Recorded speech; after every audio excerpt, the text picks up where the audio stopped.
Okay, this is a genuine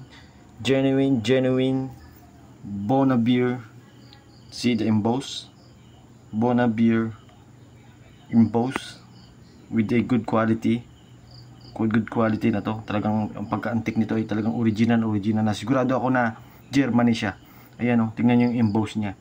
Kasi yung hulmahan nito talagang hinulma dun sa mismong hulmahan ng Bona Beer. Yan o, genuine talaga. Tapos ito yan o, 215 emboss. Yan o, mahirap gawin yun. Talagang naka-emboss yan, hinulma yan dun sa hulmahan ng Bona Beer, made from Germany. Ito yung nga pala yung pan-testing kong kape pagka pang-content ko sa susunod. This is Germany. See, there is a marking. What's that marking? See, Germany.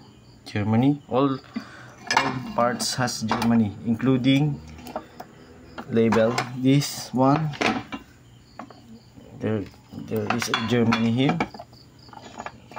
Here there is a Germany. And there in the lock. See, Germany. Okay, this one, Germany, original from Germany. I think this was to 1950s, because 1940s is the other brand, the red one. This is 1940s, this is 1950s century, 1950th century. Ito, bigat, heavy, so very heavy, this antique. So yung mga interested na mga antique collector dyan, PM na lang sa akin. Yan o, Bona Beer. See, everything Bona Beer, pure Bona Beer, not aluminum, but this is a metal, pure metal cascade. I have here the magnet. This is not aluminum, this is the genuine build. See, the magnet is, the magnet is yes, this one. Tinignan ko na ito sa sa Google, nag-search ako, nag-range siya ng 400 to 500 US dollar, 300 to 400 US dollar yung value nito sa Google. Natingnan ko na doon yung mga ganitong klase na genuine. Yan o, may label din dito. Makikita mo yung marking dito sa gilid. Kinakapa ko ngayon, nandoon Germany din.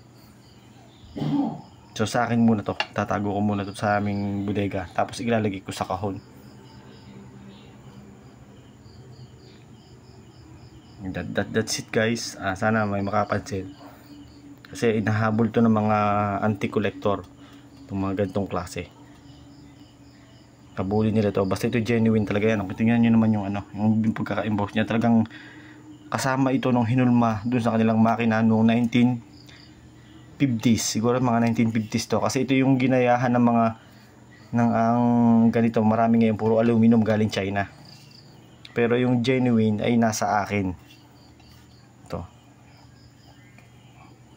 So malamang magbid ako dito ng, basta hindi pa bababa ito ng 500 to 400 US dollar ang value nito, kasi magandang good condition pa naman, ang kilis pa ang kapal pa